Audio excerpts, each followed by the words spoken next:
जय श्री कृष्ण दोस्तों, स्पिरिचुअल राही YouTube channel पर आपका स्वागत है।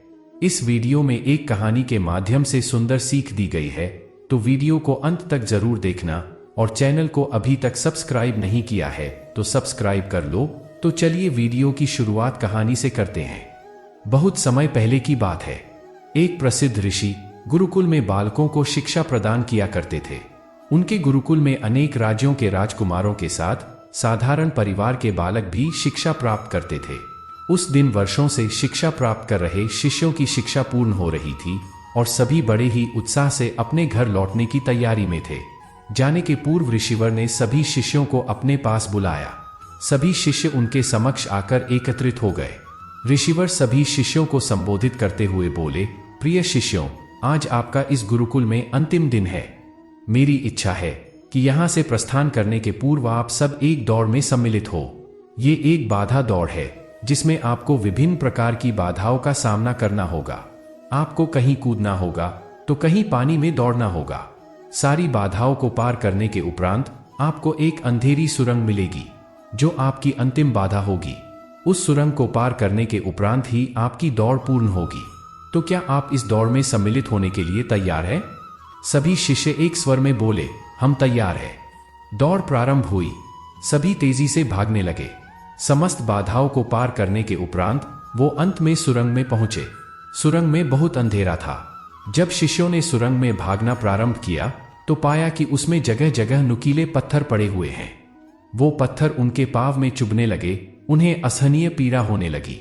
लेकिन जैसे तैसे दौड़ समाप्त कर वो सब वापस ऋषि के पास पहुंच गए। ऋषि ने उनसे सवाल किया, शिष्यों, आप सब में से कुछ लोगों ने दौड़ पूरी करने में अधिक समय लिया, कुछ ने कम। भला ऐसा क्यों? उत्तर में एक शिष्य बोला, गुरुवर, हम सभी साथ साथ ही दौड़ रहे थे, लेकिन सुरंग में पहुंचने के बाद स्थिति बदल गई। कुछ लोग दूसरों को धक्का देकर आगे निकलने में लगे हुए थे, तो कुछ लोग संभल संभल कर आगे बढ़ रहे थे। कुछ तो ऐसे भी थे जो मार्ग में पड़े पत्थरों को उठाकर अपनी जेब में रख रहे थे ताकि बाद में आने वाले को कोई पीड़ा ना सहनी पड़े। इसलिए सबने अलग अलग समय पर दौड़ पूरी की। पूरा वृतांत सुनने के उपरांत ऋषि ने आदेश दिया, ठीक है, अब वो लोग सामने आए जिन्होंने मार्ग में से पत्थर उठाए हैं और वो पत्थर मुझे दिखाएं। आदेश सुनने के बाद कुछ शिष्य सामने आए और अपनी जेब से पत्थर निकालने लगे, लेकिन उन्होंने देखा कि जिसे वो पत्थर समझ रहे थे वास्तव में वो बहुमूल्य हीरे थे। सभी आश्चर्यचकित होकर ऋषि की ओर देखने लगे। ऋषि बोले, मैं जानता हूं कि आप लोग इन हीरों को देखकर अचरज में पड़ गए हैं। इन हीरों को मैंने ही सुरंग में डाला था। ये हीरे उन शिष्यों को मेरा पुरस्कार है जिन्होंने दूसरों के बारे में सोचा। शिष्यों, ये दौड़ जीवन की भागम भाग को दर्शाती है, जहां हर कोई कुछ ना कुछ पाने के लिए भाग रहा है, किंतु अंत में समृद्ध वही होता है जो इस भागम भाग में भी दूसरों के बारे में सोचता है और उनका भला करता है। अतः जाते जाते ये बात गांठ बांध ले कि जीवन में सफलता की इमारत खड़ी करते समय उसमें परोपकार की ईंट लगाना ना भूले। अंततः वही आपकी सबसे अनमोल जमा पूंजी होगी। जिस इंसान के चारों तरफ नकारात्मक लोग रहते हैं उस इंसान का मंजिल से भटक जाना तय है। कहते हैं, मन के हारे हार है और मन के जीते जीत। जिस प्रकार सकारात्मक विचारों से सफलता मिलती है, उसी प्रकार नकारात्मक विचार असफलता के मार्ग की ओर अग्रसर करता है। क्योंकि जैसा हम सोचते हैं वैसा ही हम बन जाते हैं और अपने विचारों के माध्यम से ही हमें नकारात्मक और सकारात्मक परिणाम मिलते हैं। अपने अनिवार्य कर्तव्य का पालन करें, क्योंकि क्रिया वास्तव में निष्क्रियता से बेहतर है। मनुष्य ही एक ऐसा प्राणी है जो कर्म करता है, इसलिए कर्म करना प्रत्येक व्यक्ति का धर्म भी है। कर्म करने वाला व्यक्ति कर्मवीर कहलाता है। इसलिए कार्य करते रहना खाली बैठे रहने से हमेशा बेहतर होता है। समय हमेशा चलता रहता है, कभी रुकता नहीं है।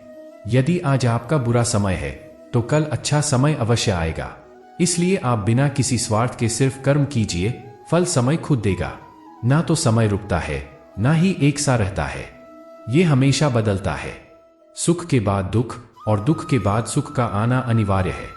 इस पर हमारा कोई वश नहीं है, लेकिन कर्म पर हमारा वश जरूर है। इसलिए सिर्फ कर्म कीजिए, वो भी बिना चिंता किए। समय आने पर फल अवश्य मिलेगा।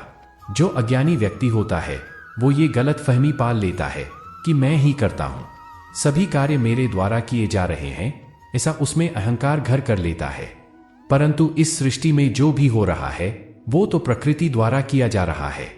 अज्ञानता के कारण व्यक्ति में जो मैं का अहंकार जन्म लेता है तो उसका पतन होना निश्चित है। श्री कृष्ण कहते हैं कि वो किसी के भाग्य के निर्माता नहीं है, व्यक्ति खुद ही अपना भाग्य लिखता है। आप जैसा बीज बोएंगे आप वैसी ही फसल काटेंगे, आप जैसा कर्म करेंगे आपको वैसे ही परिणाम मिलेंगे। यदि विद्यार्थी मन लगाकर पढ़ाई करेंगे तो परीक्षा में सफल होंगे। इसलिए हर व्यक्ति का भाग्य तभी बदलेगा जब वो ऐसे कर्म करेगा। पृथ्वी, जल, अग्नि, वायु, आकाश, मन, बुद्धि और अहंकार, ये मेरी प्रकृति के 8 विभाग है। जो कुछ भी है वो वर्तमान में है, जो बीत गया है वो नहीं आएगा, और जो आने वाला है उसकी चिंता नहीं करनी है, बल्कि खुले हाथों से वर्तमान का स्वागत करें।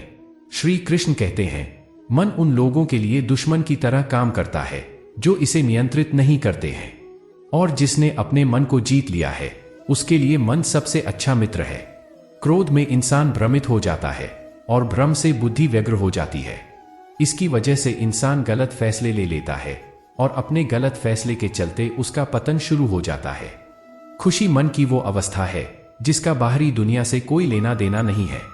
कोई भी व्यक्ति जो अच्छा काम करता है उसका कभी भी बुरा अंत नहीं होगा, चाहे यहाँ या आने वाले संसार में। श्री कृष्ण कहते हैं, तुम अपने आप को मुझे अर्पित कर दो, यही सबसे उत्तम सहारा है। जो इस सहारे को जानता है वो भय, चिंता, शोक से सर्वदा मुक्त है। इच्छाओं में कमी ही सुख की पूंजी है। उम्मीद ही आपको रिश्ते में कमजोर बनाती है। उम्मीद का जन्म आपके मन में ही होता है। शांत, नम्रता, मौन, संयम और पवित्रता, यह मन के अनुशासन है जिसे तुम अपना समझकर मग्न हो रहे हो। बस यही प्रसन्नता तुम्हारे दुखों का कारण है। कर्म मुझसे नहीं चिपके रहते हैं क्योंकि मैं उसके परिणामों से जुड़ा नहीं हूं।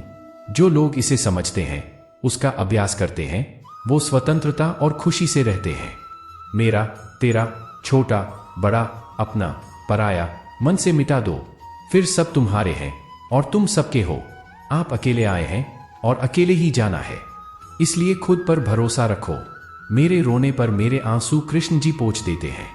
दिखाई देते तो नहीं है, पर मुझे पता है वो मेरे संग बैठकर रो देते हैं। अगर ईश्वर तुम्हें ज्यादा प्रतीक्षा करवा रहे हैं तो हो सकता है जितना तुमने मांगा है उससे ज्यादा तुम्हें देने वाले हैं। इस संसार में मनुष्य किसी भी रूप में बड़ा नहीं होता, बल्कि मनुष्य के पीछे जो ताकत खड़ी होती है वो ज्यादा बड़ी होती है। सदैव संदेह करने वाला व्यक्ति के लिए प्रसन्नता ना इस लोक में है ना कहीं और। जो दूसरों की तकलीफों को समझते हैं, जिनमें दया है, दिल से अच्छे हैं, उन्हें दोबारा जन्म नहीं लेना पड़ता है। श्री कृष्ण कहते हैं, यदि कोई व्यक्ति प्रेम से, भक्ति से पुष्प, फल, जल भी मुझे चढ़ा दे तो उसे भाव से स्वीकार करता हूं और वो मेरा प्रिय भक्त होता है। दोस्तों, हम आशा करते हैं कि इस वीडियो से आपने कुछ सीखा होगा। अगर आपको वीडियो पसंद आई हो तो वीडियो को लाइक करें, चैनल पर नए हो तो चैनल को सब्सक्राइब करें और बेल आइकन को प्रेस करना ना भूलें। तो मिलते हैं एक ऐसी नई वीडियो के साथ, तब तक अपना ख्याल रखें। जय श्री कृष्ण।